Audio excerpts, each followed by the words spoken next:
Bem-vindos a mais uma análise nossa, onde a gente vai desdobrar uma jornada super atmosférica e bem sombria sobre o isolamento cósmico. Sabe, nós costumamos olhar para as estrelas buscando respostas, imaginando que tipo de maravilhas existem lá fora. Mas essa nossa exploração de hoje começa com algo muito mais aterrador. Uma caminhada comum, num final de tarde, que rapidamente desfia a própria estrutura da nossa realidade. É uma daquelas narrativas tensas sobre segredos escondidos bem debaixo do nosso nariz, revelando que o nosso planeta está sob um verdadeiro cerco invisível. Para começar a entender esse clima de mistério, vamos mergulhar num contraste que chega a dar um nó na cabeça. Imagina só a cena. Uma noite de outono, perfeitamente normal. Uma estação de trem super mundana e pacata. Agora, contraponha tudo isso à constatação assombrosa do narrador.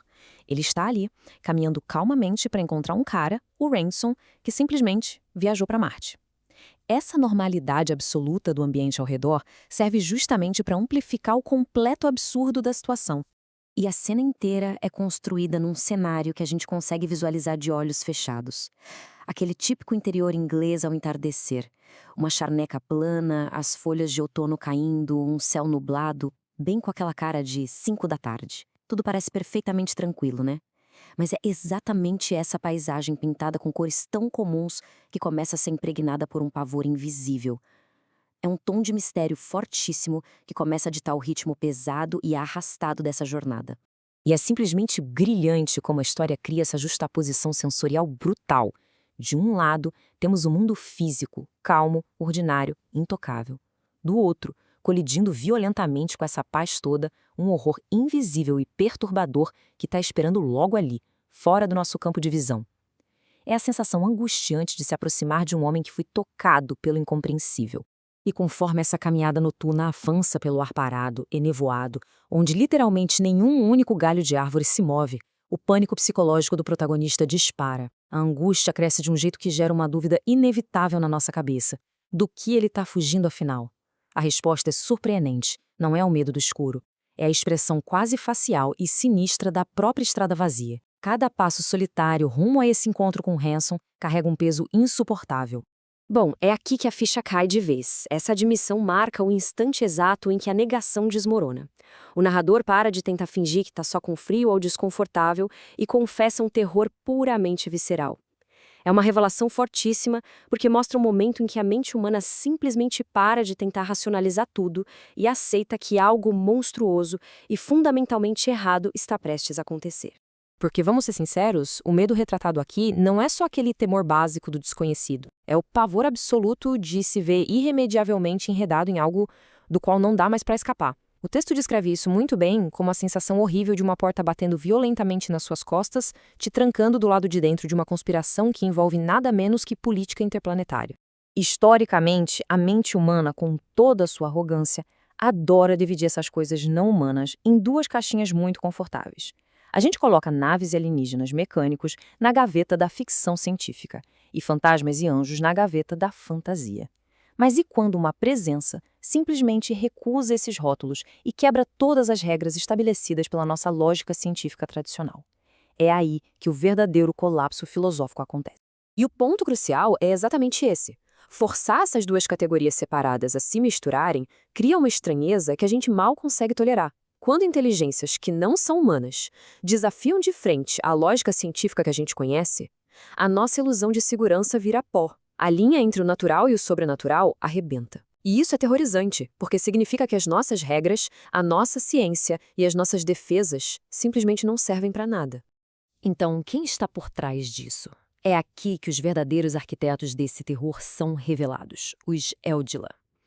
Isso joga a nossa percepção daquela estradinha solitária no interior direto para a vastidão sem fim do universo.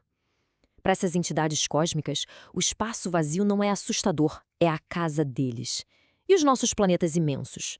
Para eles são só pontos minúsculos de interrupção no meio do caminho. Se a gente tentar comparar a natureza dos Eldila com os nossos conceitos biológicos, a coisa fica alarmante, para não dizer bizarra. O organismo físico deles, se é que dá para chamar assim, é inteiramente alienígena. Eles não comem, não respiram, não se reproduzem. Parecem muito mais com minerais pensantes feitos de luz do que com qualquer coisa que a nossa biologia consiga explicar. É uma existência totalmente impossível para os nossos moldes científicos. Essa analogia biológica chega a dar arrepios, né? Ela compara os Eldol ao X, a bactérias massivas e invisíveis que infectam o nosso mundo.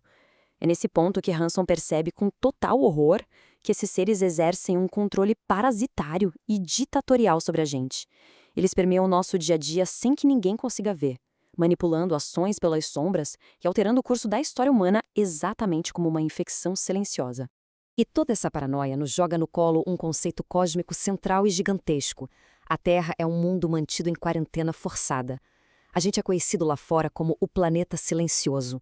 Literalmente um território inimigo que foi ocupado há séculos por um arconte das trevas, sem nenhuma comunicação com o resto do sistema solar.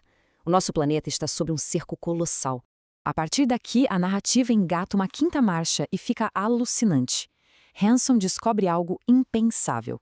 O arconte das trevas, que estava confinado à nossa órbita, não está só sentado chorando o exílio. Nesse exato momento, ele está tramando ativamente um ataque a um planeta vizinho. O cerco que prende a gente está prestes a transbordar para o resto do sistema. O alvo de tudo isso? Vênus, ou Perelandra, que é tipo um Éden imaculado, intocado, em perfeita harmonia. Mas tem um detalhe. As forças obscuras não podem viajar fisicamente além da órbita da Lua por causa das leis rigorosas da quarentena. Então, como eles vão fazer isso? Eles precisam encontrar um hospedeiro. Precisam de um veículo capaz de cruzar esse abismo e espalhar o horror deles. E é aqui que vem a ironia mais trágica de todas. A própria ambição humana vira o cavalo de Troia do inimigo. A ciência humana, através do físico professor Weston e da espaçonave avançadíssima dele, acaba sendo usada como um instrumento físico perfeito para burlar o bloqueio cósmico. Nós mesmos estamos entregando a chave para eles levarem essa infecção primária adiante. O mais bizarro é como as forças obscuras atacam. Elas usam a nossa própria obsessão. Eles se aproveitam daquele orgulho humano de querer dominar tudo, promovendo o que chamam de falso infinito, que é essa loucura de querer conquistar as estrelas fisicamente, a qualquer custo, ignorando a ética ou a espiritualidade. Eles justificam exterminar qualquer outra espécie, transformando a nossa inteligência superior numa engrenagem mecânica de destruição em massa.